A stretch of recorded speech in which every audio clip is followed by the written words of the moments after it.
sa ating pagdadrive, paminsan-minsan mayroong time violation.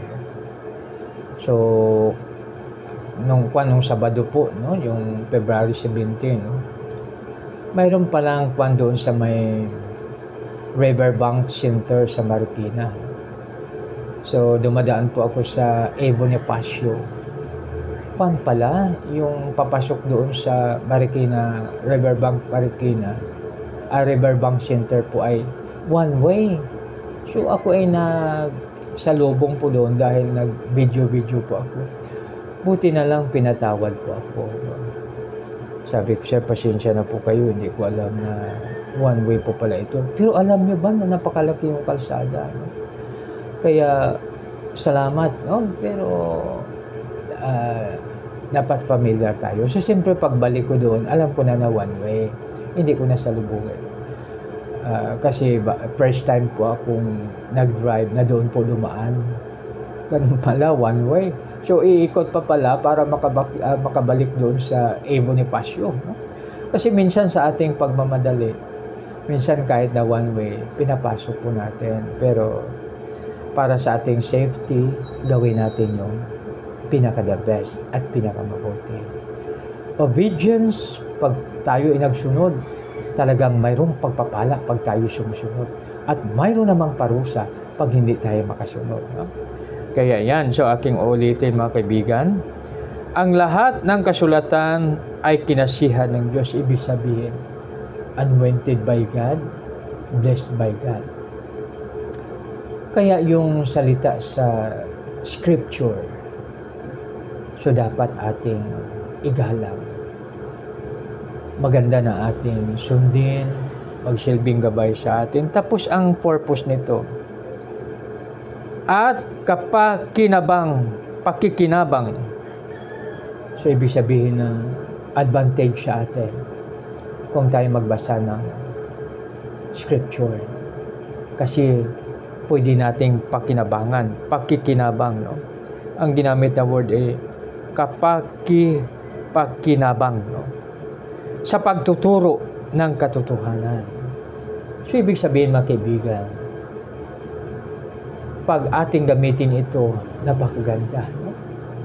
Kasi, ito sabi niya, kapakikinabang sa pagturo ng katotohanan, sa pagsaway ng kamalian.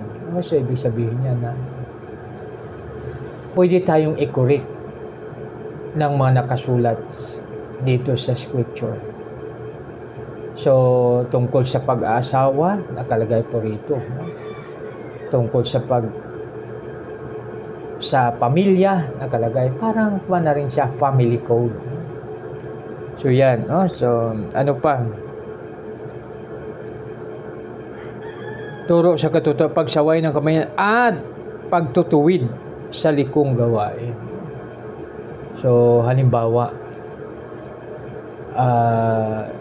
ito yung ating ginagawa. Tapos nalaman natin na bawal pala. So, pag yun ay nabasa natin, makatulong po sa atin na babaguhin natin yung ating lifestyle.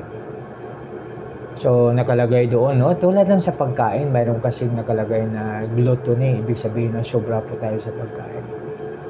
So, ang pinakakwanan kasi ay dapat balance, no? Di ba mayroong balance? Dahil tapos pag masobrahan tayo, ito po pala ay kasalanan. Ang kasalanan pala dyan ay gluttony, no? So, ibig sabihin na sobrahan tayo.